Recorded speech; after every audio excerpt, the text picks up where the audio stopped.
Hey, and welcome back to the podcast. We're here with Brenton Thomas from TwibiAgency.com, and Brenton has 7+ years of paid search, paid social, organic social media, and SEO experience in corporate and agency roles. So we're going to find out today about Google, Facebook, YouTube, LinkedIn, AI, PPC, content marketing, and so many exciting things. So Brenton, glad to be talking to you. Hey, thanks for having me. Glad to have you. And so if someone says, all right, who's this Brenton Thomas guy and why should I pay attention? And how do I know if he's a good connection for me and my company to get to where we need to go? Who are you? What's the elevator pitch? Yeah. So I'm Brenton, digital marketing expert, 7+ years of digital marketing experience. I spoke all around the world, to be honest, England. I have a presentation coming up in Milan, Italy. And I've helped quite a few different clients from the mom and pop shop all the way up to companies valued at over $1 billion, like Magic Eden for NFTs. So that's my elevator pitch. Fantastic. And which are the most fun? Do you prefer the huge ones, the small ones, or is it like they're just different experiences? Yeah, very, very, very different experiences. I would actually prefer somewhere in the middle. Sometimes the mom and pop shop needs the instant results, and they kind of need the world to happen within a short amount of time. And then the large corporations, sometimes there's a lot of people to talk to, and there's quite a few decision makers, and there's just a lot of tape in the way. But I prefer somewhere in the middle. But not to say that I don't dislike, mom and pop or large. I love it all, but somewhere in the middle is what I prefer. Well, cool. Good to know you're varied. And so what is your focus? Like, and we talked in your bio a little bit how you do the ads, you do the content. If a company says, what problem do you solve and how do we get it solved? What is it that you do? Yeah, so if you're looking for leads or revenue, that tends to be our focus. Highly focused on that. Even if a client says, "Hey, we want brand awareness," and so usually I'll position the conversation to say, "Well, if in this process we get you a lot of brand awareness but zero leads, how do you feel about that?" And usually it's, well, we need leads, really. So it always comes back to leads, and that's where we put our attention into is leads and revenue. Well, cool. And that's awesome that you talk to them about their goals and you get on the same page, like, all right, we're lead generation. And so can you tell us some fun stories? Like, everyone has fun case studies, success stories where some brand came to you and they were stuck, they had a problem, and then you worked your magic, worked your secret sauce, and then you ended up at a fun conclusion. So what do you have as far as these sort of success stories? Yeah, great question. So we've been working with this is one of our current clients. It's a winery in Yachtville, California. And so they brought us on board for revenue. They wanted to drive purchases of e-commerce sales of wine. And so we launched ads and we just weren't seeing any purchases. But in the background, we could see that booked reservations were taking place, right? So people were signing up for an experience and they would show up to the winery, have a great experience. Then from there, hopefully they purchase a bottle of wine and then join the wine club. And so that was kind of running in the background. We could kind of see some of the numbers are kind of working sort of, but we hadn't put a lot of budget into it. And so as time has gone on, we've kind of repositioned away from e-commerce sales and into booked reservations. And so they're getting a massive amount of people showing up for wine tasting experiences, so much that they had to pull help from other locations just to support the need that digital marketing has driven. So it's all a pivoting of strategy, and it's really worked out for our client. Well, awesome. I can tell that you love what you do and you have a lot of fun and all these different ways to go about and solving the problem. And so if some company out there says, okay, it's cool that I need to be focusing better on some of this internet stuff, and here are some of the services that you do. There's so many like platforms to choose from, right? There's Google, Facebook, YouTube, LinkedIn. And so if someone says, which channel do I use or what should my focus be? What's the answer? Yeah, so it depends on your time horizon to meet your goal. So let's say your goal is let's say $1 million in revenue, and it's the start of the year, and by the end of that year you want $1 million. Well, at what point do you need to see at least $500,000? You want to see that by 6 months, and you really start to ramp it up from there. If that's the case, then SEO might be a better match for you. If you need to see it within the first month and you have to be on track for that, then SEO can't do that for you. At least the white hat SEO way, the legal way, I guess you quote unquote. So then you need to do paid ads. So it really depends on like what's your time horizon and what speed do you want to reach your goal. Well, great. So you start with the goal, start with the money goal, factor in the time, and then that kind of decides at what speed of growth and what sort of risk, and then that gives you the vehicle to use. And so when we started off this call, we promised we would talk about AI, and that's such a mixed bag because it seems like there's like just all these little like fun case studies or just little tiny uses for it like here and there. And I mean, I use it a lot for like rewriting text and sometimes for things like strategizing and then using copy and then I augment it. But as far as what you do and what excites you, as far as AI goes, like what are your kind of favorite uses for it and why do you think it's so special? Yeah, so we don't use it as much for client work. We want to keep the personality of the specific brand that we're writing for. Maybe for emails we might get like a starting point, but then by the time we edit it, it's pretty much we've made it our own for like clients specifically. But for ourselves, we'll use it for social media posts, rewrites to your point. We are using it for blog writing. It looks like the results look pretty solid inside of Google Search Console. We can see the impressions are drastically going up, clicks are going up. Looks really solid. There are a couple things that we're trying to work through. It looks like AI content kind of has like a boost, so it ranks and then it kind of like falls off after.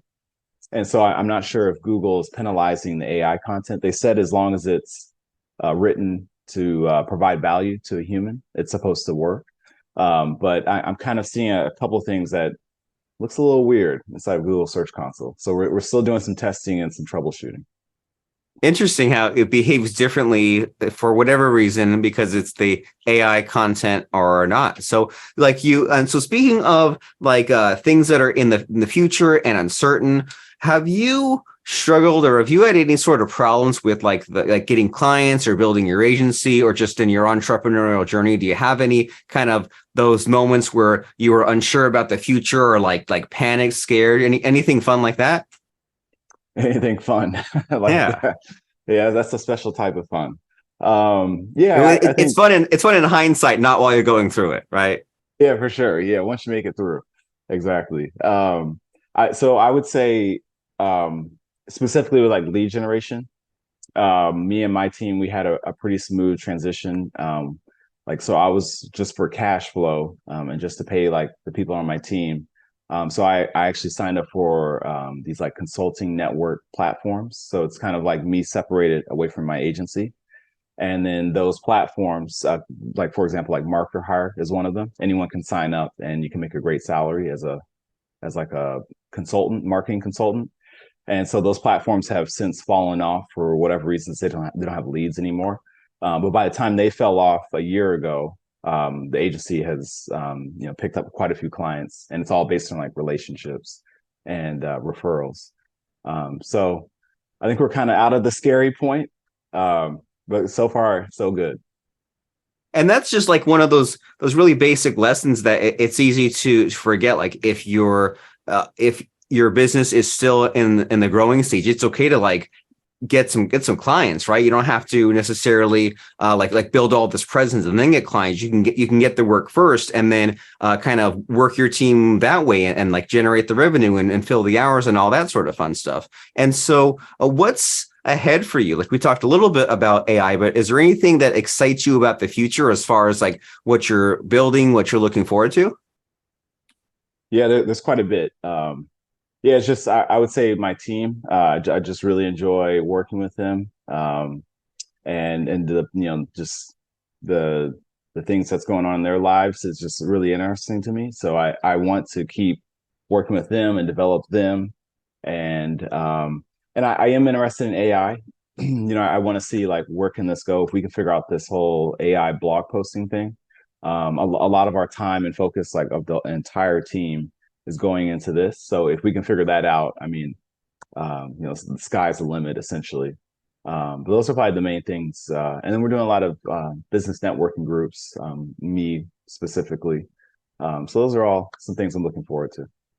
Well, awesome. And those are good things to learn from, because that whole thing about AI making the blog post, that has me excited too. I mean, being able to record a podcast like you and I are doing and getting 5 or 10 blog posts out of that, that it would take a person just like so many, like a person could do it, but it would take them like, a few days for each of the posts to like go through the content and come up with like a different way of attacking that. And I mean, you record some videos for your YouTube channel, you speak in a phone app, and it just generates all this content for you. If it's useful and gets you the clicks and the results, and it's indistinguishable from a human and it sounds like you, I mean, all that's amazing, and all that sort of thing has me really excited. And then also what I sort of absorbed from what you said there was, you've been mentioning about being curious, and of being curious in all sorts of ways, right? Because there is kind of the keeping up to date with my agency and the services we do, and so new AI tools. But you're also saying just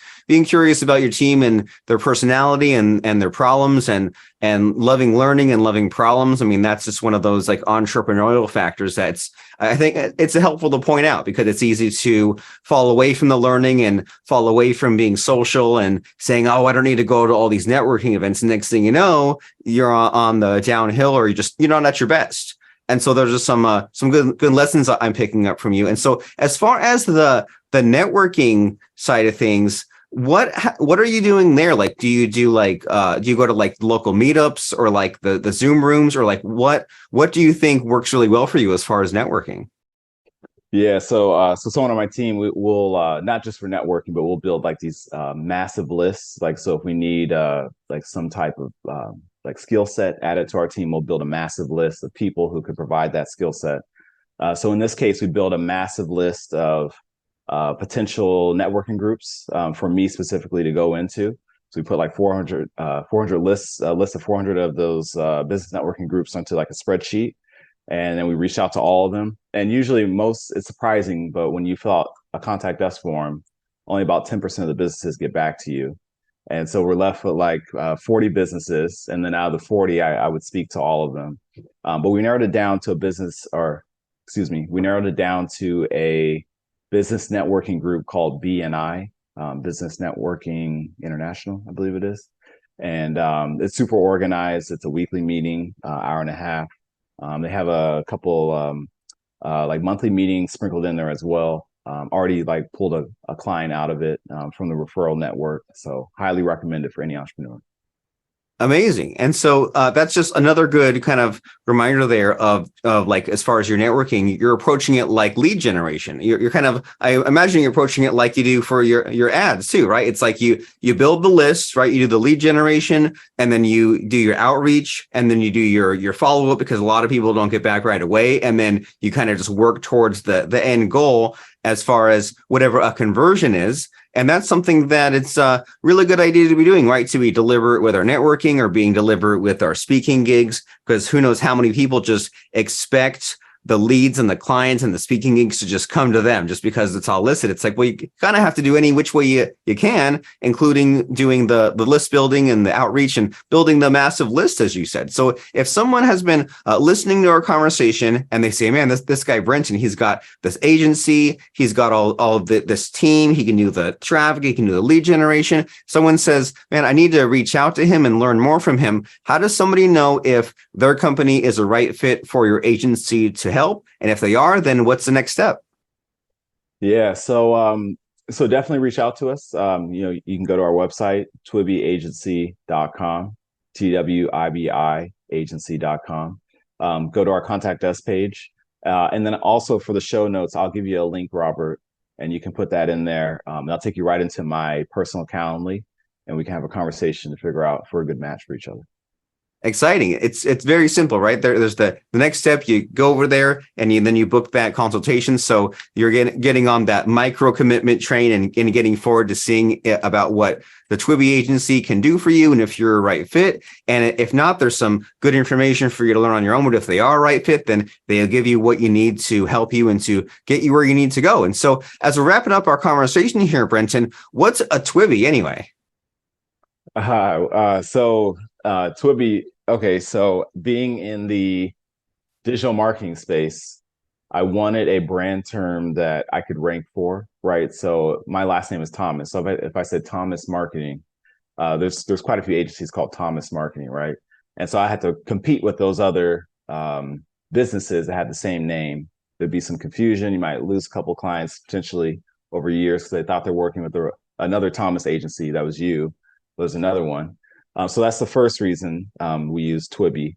And then my name is Brenton Warren Thomas, so BWT, and then just a couple random I's in there, and it gives you Twibi. So And you've achieved what a lot of people want is just the one singular name. You have the Google, the Yahoo. It's just like it's a Twitter, right? It's a name. It's self-contained. It's short, but then it's also catchy and memorable, even though it's like completely made up. But that's also part of the appeal to it, right? That you made something from nothing. exactly, yeah. Start from zero and see what we can build it into. Well, fantastic. Well, you've given us so much to think about as far as moving forward and scaling and taking a business seriously. So the next step, the next place to go is twibbiagency.com. That's TWIBIAGENCY.com. And as we wrap up our conversation here, Brenton, do you think that we left anything out that we can sneak back in, or do you have any just like favorite like quote, lesson, moral, parting words? Yeah, so I would say sometimes in life, what seems to be the worst moments. So like I lost my job 2.5 years ago, and me losing my job actually led to the best parts of what I perceive of my current life so far up to this point. And so you just have to, dust yourself off, stand back up and just keep working at it. And it will get better no matter what you're going through. And everything's a season in life. You're on the path, right? That you couldn't have gotten to that really good place if you hadn't taken the path that took that weird, windy route through the bad stuff. But then that's the only way into the good outcome that you want. Yeah, yeah. Sometimes the downs can actually slingshot you higher up. So in a weird way, it's kind of strange, but yeah, just for anyone listening, if whatever you're going through or whatever you're about to go through, it's just a season, and if you work hard, you can uplift yourself up out of it. Amazing, very motivating and inspiring. So the next place to go is twibbiagency.com. And thank you very much, Brenton, for stopping by. Thanks for having me.